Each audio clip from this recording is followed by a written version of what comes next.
I don't like what I see happening to America. The infrastructure of our country is a laughingstock all over the world.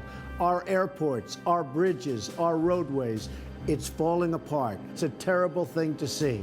Our politicians are all talk, no action. Millions of people are flowing across our southern border. We've got to build a real wall. With all of this, our country has tremendous potential. Let's make America great again.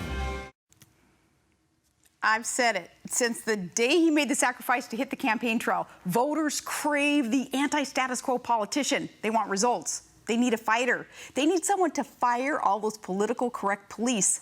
And this is a movement. The Trumpeters, Trumpservatives, these are what these folks are called.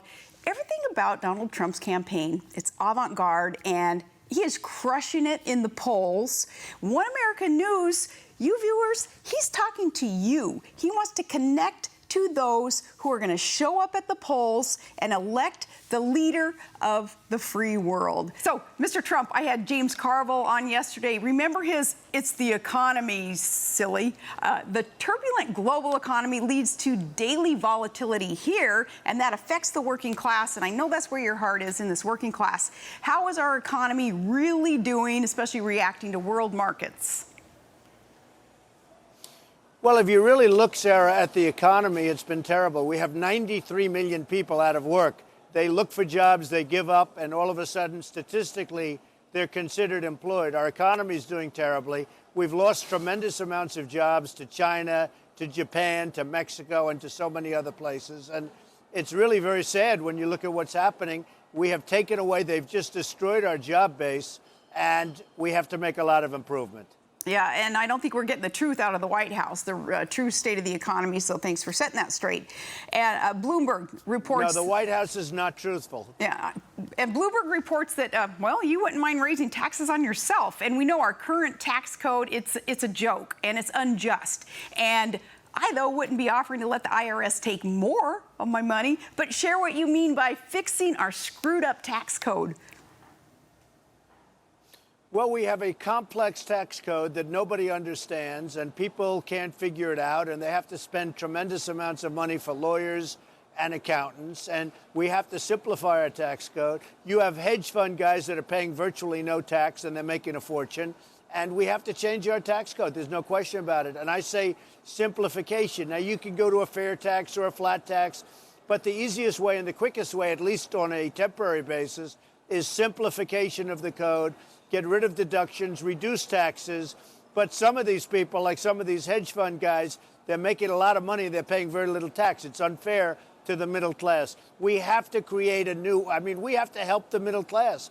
The country, as you know better than anybody, the country was based on the middle class. They're the ones that really had so much to do with what we all have now, and they are being treated horribly. You know, I want to talk about the campaign then, about that middle class that you're really resonating with, your message about fairness, just jobs being created in a better economy.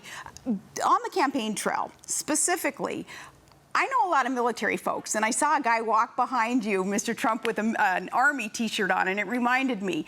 Hearing from so many military personnel every day, personally, it's lately been all about you. It's a connection there that I'd like to know more about. The respect that they have for a truth talker as opposed to just getting punched in the nose the last 7 years under Obama. How is it that you made that connection? Well, you're one of the people that would know because you have that connection also, Sarah. One of the reasons I've always liked you so much, you and your family, you have that great connection. And it's really pretty simple. You know, you look at what's happening with the vets. They're being treated like third-class citizens. We have tremendous amounts of money going toward the vets, but we have incompetent management, incompetent leadership. And, you know, as of 2 weeks ago, they had 2 weeks ago on Wednesday, they had the longest wait in the history of the Veterans Administration, Sarah. People would wait 5 days, 2 days, 3 days to see a doctor in a waiting room. And sometimes at the end of that long wait, they wouldn't even get to see a doctor. The vets have been treated terribly. If I win, if I get the nomination and ultimately win, believe me, the vets will be taken care of. And I do have a relationship with them. I see the relationship. I feel it. They did a poll recently, and I'm very popular with the vets because they know I'll fix the Veterans Administration. It's a disgrace the way the vets are being treated in our country. There are great people, and they're treated very badly. And they are great people, and they're humble. And, the reason that it's been this undercurrent problem and scandal in the VA is because vets don't complain. They're not whiners. And here it is up to us then to figure out what the problem is and then to fix it. More about the campaign trail. You're seeing some idiots in the press, and they're misrepresenting your exchange, like the other day with the political activist, the father of the Clinton staffer, Univision's Jorge Ramos, and you schooled that radical activist. And it was the right thing to do, because I don't think he's going to pull that again.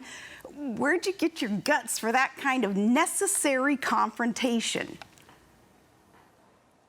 Well, the press was very good to me on that one because he was totally out of line. He was screaming and ranting and raving. And I actually said, who is this guy? Then I figured it out. And, I'm suing Univision, actually, for $500 million. His daughter works for Hillary Clinton, and he was trying to put on a show. But actually, he was hurting the rest because the room was packed with various people from the press. I mean, it was a press conference, and they were all being, they were waiting to have questions. And I was going to ask them. I would have gotten to him. But he stood up and started screaming all over the place. And frankly, Sarah, the press was pretty good to me on that. I mean, they agreed with what I did. I never raised my voice or anything, but they agreed, generally speaking, with what I did. So I was happy with that. Oh, you're pretty gracious when it comes to then treating the press the way that sometimes they're not going to treat us conservatives, speaking of the press. So you get hit with these gotchas like most conservatives do. For instance, they asking, what's your favorite Bible verse? And I'm listening to that going, what? Do they ask Hillary that? What does it have to do with running for the office of the presidency? Is it anybody's business? These personal gotcha questions really trying to get you, us, anybody running for office off game. How are you finding that and finding a technique to put them in their place so that the American public isn't wasting their time and they actually get to hear what's important via a candidate's message? Well, you saw that. I love the Bible, and I'm a Protestant, I'm Presbyterian, and they were hitting me with different questions, one after another. And, look, I don't know if it's gotcha, but probably is. And then they said, what's your favorite verse? And, that's a very personal thing. I don't like giving that out to people that you hardly know. And frankly, I don't know if they're fair questions or not fair questions. But, there are certain things that you and myself and a lot of other people like to keep personal. But I love the Bible. It actually started where somebody held up the book, The Art of the Deal. I said, that's my second favorite book. But my first favorite book by far is the Bible. So, but it's all worked out very well. Interestingly, in the last poll, I won with everything, including evangelicals, big with the evangelicals, big with the Tea Party. We had tremendous poll numbers with Tea Party and conservatives, but we also won with the moderates, with the poor, with the rich. I mean, we won on every category, so I was happy. But I was very happy with evangelicals and actually also very happy that the Tea Party numbers were much higher than anybody else's. Very happy about that. Well, Tea Party advocates, we have a libertarian-leaning streak within us, and I know that that's important to you, too, because you understand that you, as a businessman, as a father, as a family member, you can certainly make decisions for yourself, your business, your family better than some bureaucrat can back in Washington, D.C., and that's kind of the foundation of a libertarian's thinking. I know you're busy. You got millions of people waiting for you, Donald Trump. So I have one more question. Here at One America News, the War Room here at this network, they're looking at a poll, and you're leading at, about 41%, and you never dog it. So what is next? Because we know that you're going to keep rolling down the trail. Well, I am, and I'm having a lot of fun. I'm going to Massachusetts tonight. I'm going to Iowa again very soon. We had some tremendous evenings in Iowa and New Hampshire. I'm going next week again. And it's been amazing. In Alabama, you saw we had 31,000 people in the stadium last week. And the spirit there was incredible because they want to see something happen that's going to be great. They want to see America be great again. If you look at what's happening with this country, it's so sad. And you pointed it out for years, and it wasn't easy for you to do that. And you hate to have to do that. But we are doing it, and we have tremendous support, tremendous standing ovations, and we're having a lot of fun. You know, we're bringing back the sort of, I use the term again, it hasn't been used in a long time, the silent majority. There's a tremendous group of people out there that just want to see this country be great again. And that's what I'm really seeing, and it really is resonating, Sarah. And I have to tell you, you are a terrific person, and it's great to be with you. Thank you so much, Donald Trump. Get out there and let the people know what it is that you stand for and what your intentions are for this country. So thank you for taking your valuable time and sharing it with us. Thank you.